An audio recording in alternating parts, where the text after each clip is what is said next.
Yun guys, nandito na kami sa aeroplano. Dear God, we have just landed at Boracay Airport.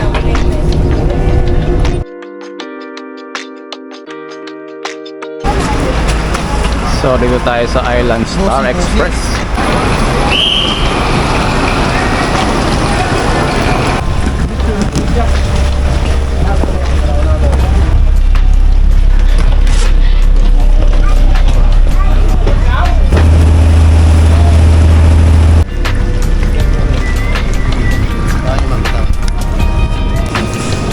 So guys, ito pala yung hotel na napili namin, oh.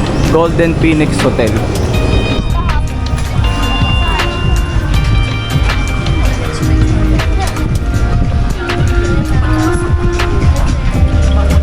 Yan yung pool.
Yun guys, nandito na kami sa aeroplano.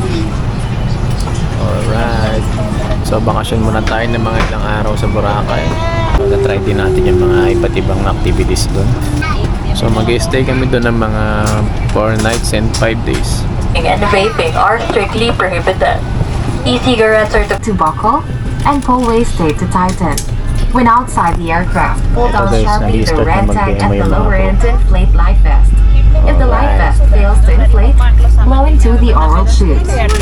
Alright, pa-take off na yung aeroplano. Si Aya super excited, first time. First time niya sumakay na aeroplano dito sa kabilang Ilapapa. Gusto niyang tumayo sa upuan, nasa bawal. Gusto niya makita yung labas.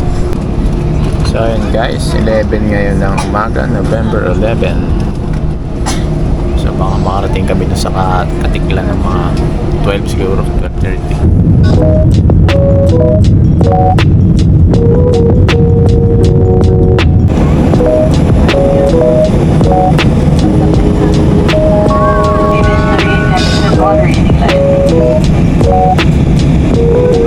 Mamaya ipapakita ko sa inyo kung saan kami yung shuttle sasakay, tapos yung hotel na mag-i-stay namin. Dear God, we have just landed at Boracay Airport.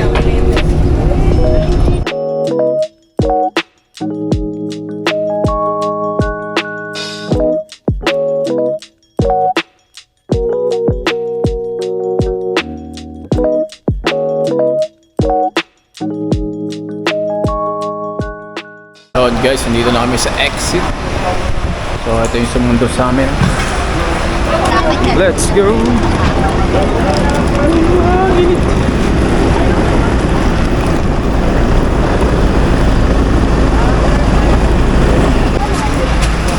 So dito tayo sa Island Star Express. Dito saan? Ito. Diyan kami sasakay sa coaster na yan. Sunod ko lang mag-aay. Thank you. Yun guys, dito na kami sa coaster. So yun yung kagandahan kapag kumuha kayo ng full package na accommodation. Pagbaba nyo pa lang sa airport, mayroon nang susundo sa inyo na sasakyan. Tapos yung travel agency, sila na yung nagbayad sa mga terminal fee namin para less hassle, dire-diretso na agad kayo gaya namin. So guys, papunta kami sa may jetty port simula dito sa may Boracay Airport.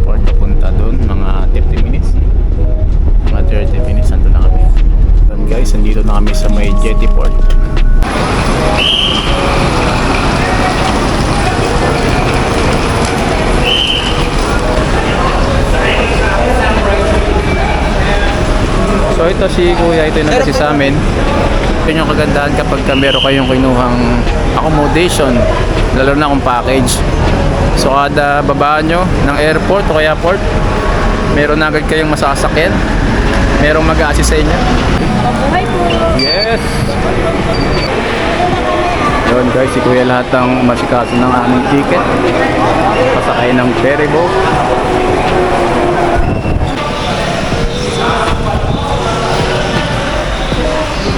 Yun guys, pasakay na kami ng bangka. Ayan o. Yan, ganyan yung mga bangka na sasakyan natin. Dito tayo. Bibigyan kayo ng ticket na ganito. Itong card na to. Parang ito yung pinakang ticket. Papakita doon. Para makasakay kayo.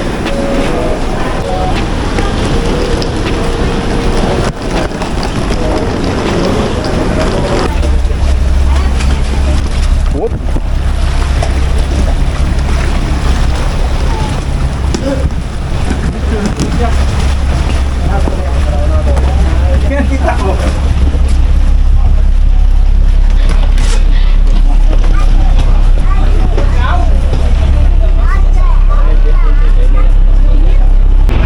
So yun guys, dito na kami sa bangka. Alright, mula dito sa Jetty Port, ang biyahe namin napunta ng Boracay. Mga 15 minutes lang doon na kami. Yan lang daw yun sa kabila. Yun dala na kami guys.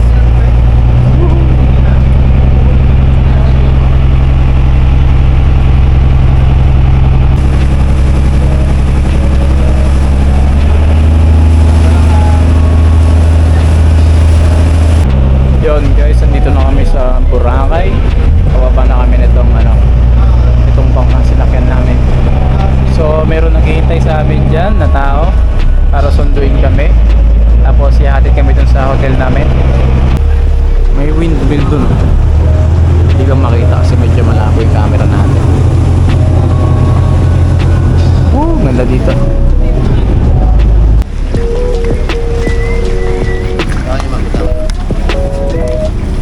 Okay, sige po.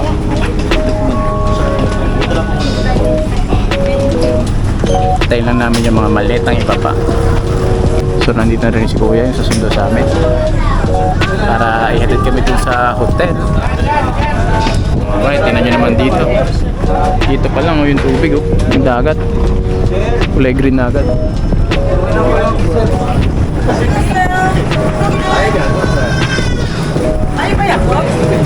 Punta na kami dun sa sasakyan.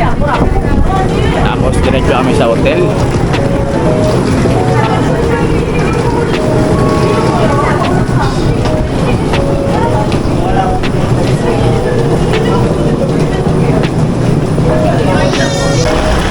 Yan guys, ito yung sasakyan namin. Alright, let's go. Yun guys, nandito na kami sa sasakyan. Nakapinginit. Mga 15 minutes na biyahe lang. Simula dun sa port na binabaan namin. Papunta dun sa hotel namin.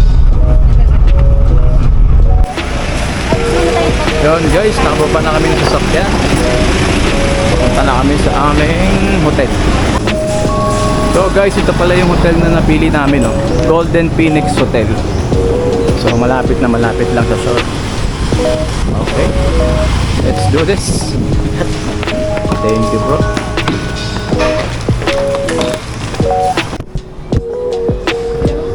Yun guys, nandito kami ngayon sa may Station 3. Hindi muna kami pumasok dun sa aming hotel kasi 3 PM pa daw yung aming check-in. So wala pang available. Hanap muna kami ng mga kainan. Pero maganda doon, iniwan muna namin yung mga gamit namin doon sa hotel para makakain muna kami. Let's go! Dito tayo sa may Station 3. Wow! Oh! So si Aya hindi na makapagpigil, gusto na maglaro sa dagat. Ito, ng buhangin na yun. Mamaya na, mainit pa.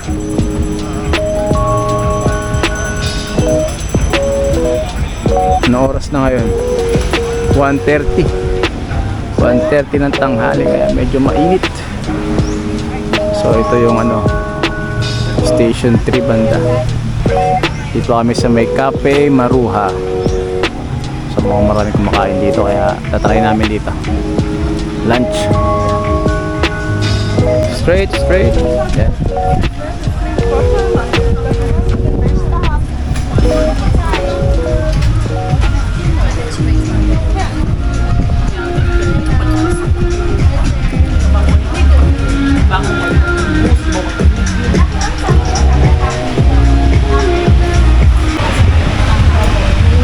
Alright, let's go. Green of the night. Mainit dito naman. Okay, kain muna kami. Wow, nice. Ayun. Yun guys, tapos na kaming kumain. So balik na muna kami dun sa aming pag-i-stayan. Titingnan namin kung meron ng available, pero sana meron na. Kasi lagpas 2 PM na.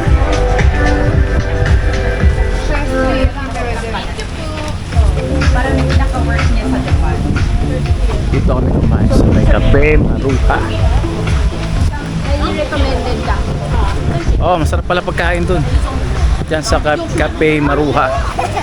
Highly recommended kasi masarap yung pagkain. Tsaka mura lang, sok sa budget. Bali yung pag-i-stay namin, beachfront siya. Dito lang, malapit dito. Ilang lakad lang, ilang akbang lang, dagat na. So punta muna kami doon para makapagpalit at makapagpahinga konti. Sabay punta na ulit dito sa beach para makapagligo siguro. Yan, dito kami mag-stay dito sa Golden Phoenix. Ito yung pinakang beachfront. Yan. Tapos dito kami mag-stay. Papakita ko sa inyo kung ano yung kwarto na kinuha namin dito. Para may idea kayo kung sakaling kung gusto niyo pumunta dito. Yan, meron na kayong idea kung saan magandang mag-stay kapag gusto niyo ng beachfront. Yan, meron silang swimming pool. Diyan, no? Pwedeng maligo agad yung mga bata.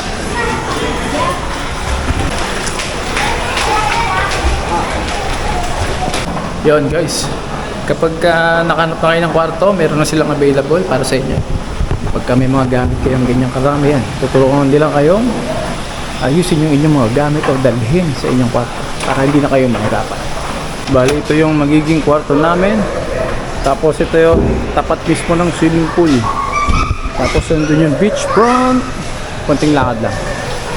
So sila papa dyan sa kabilang kwarto. So pasok muna tayo. Yun. So mamaya ipapakita ko to, itong buong kwarto, para makita nyo rin kung anong nasa loob nitong kwarto, anong meron dito. Balik mo kayo mamaya. Yun guys, so nakapagpahinga na tayo ng konting oras. So ang oras ngayon ay alas 4 na. Dumating kami dito kanina mga 1:30 o mga 1 PM. So quick tour lang dito sa aming pinag-i-stayan ngayon, dito sa Golden Phoenix. Simulan natin dito sa may pinto. So pagpasok nyo, so bago kayo pumasok dito, bibigyan muna kayo dun sa lobby nito card. So ito yung pinakang key niya dito.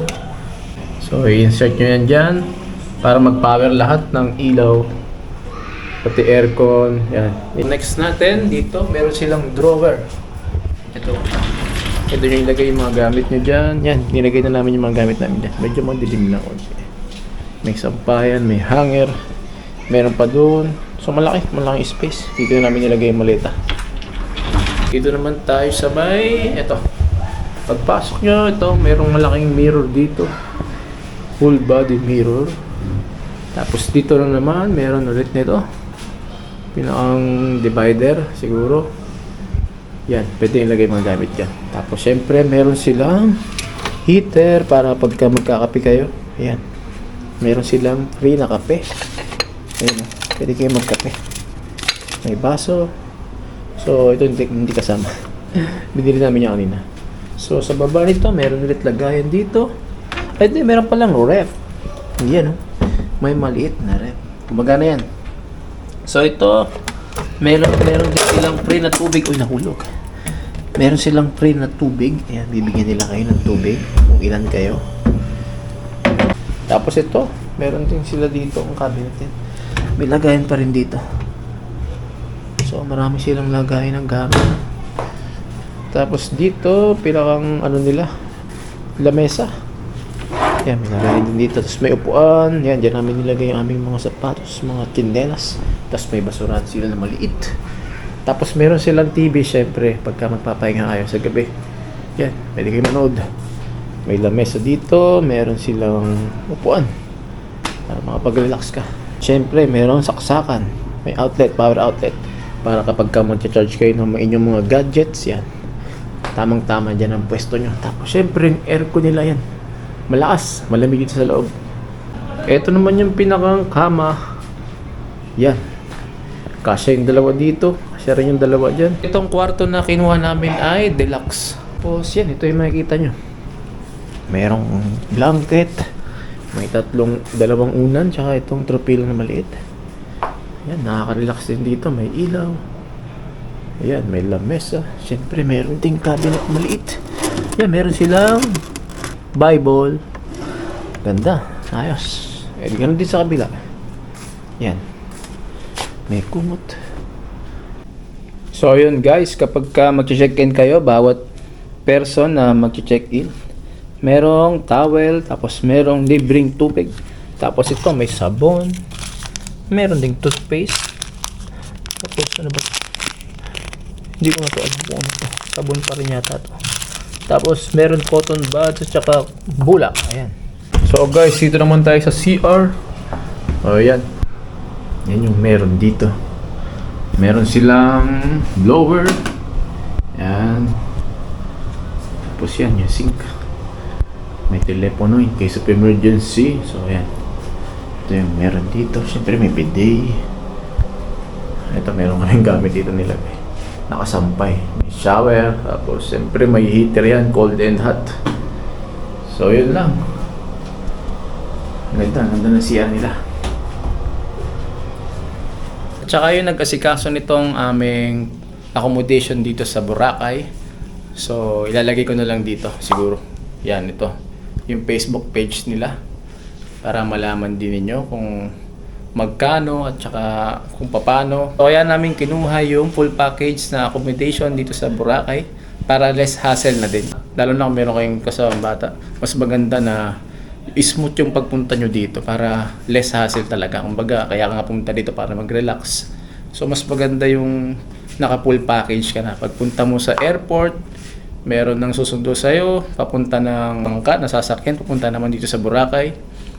Tapos yun, meron din tutulong sa mga gamit nyo. Kung marami kayong dala, sila din ang tutulong para maisakay. O kaya may baba, maisakay sa sasakyan yung mga gamit ninyo. So maganda, malaking bagay yun. Tapos yun, hindi ka napipila, wala na, diretso ka na. Diretso ka na sa sasakyan nila. Ihahatid ka na agad kung saan yung destination mo. So yun ang maganda kapag ka naka-full package na papunta rito sa Boracay. So mas recommended siguro yun. Mas recommended ko siguro yun sa inyo kung pupunta kayo ng Boracay na mag full package na lang kayo. Kesa yung ipila pa kayo. Mahahasil talaga kayo pagka ganun. Pero dun sa iba naman, medyo makakatipid yata. Pero hindi pa namin na-try kasi first time pa lang namin pumunta dito sa Boracay. Siguro sa sunod, try natin yung ganun na hindi naka full package ng pagpunta rito. Para ma-experience din natin. Pero yun nga, kung ikaw lang mag-isa o dalawa lang kayo, wala kayong kasamang bata, siguro advisable na hindi na kayo mag full package ng accommodation. So ngayong araw is mag-alas 5 na ng hapon. So yung pagligo daw sa dagat, sa beach, hanggang alas 6 lang. Pero pwede naman daw ng gabi rin, dito lang sa malapit. So siguro maliligo muna ako ngayon. Ito na siguro yung suot ko kasi nakapang swimming naman tayo lagi dito. Tara, ligo tayo. Let's go! Alright, labas tayo. Yan yung pool. Very accessible. Itong napiling room namin. Paglabas mo, ito na agad. Ligo sila. Tayo doon tayo sa dagat.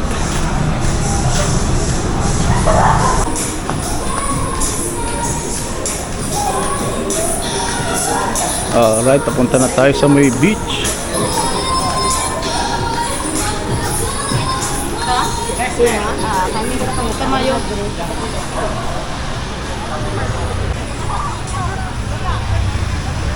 Alright.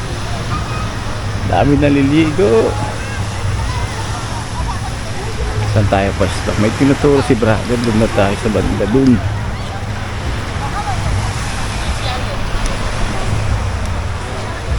Dito pa rin tayo sa may Station 3. Medyo tirik yung araw. Mag-alas 5 pa lang naman. Hanap tayo ng magandang pwesto. Lakad tayo dun. So, mas maganda siguro dito.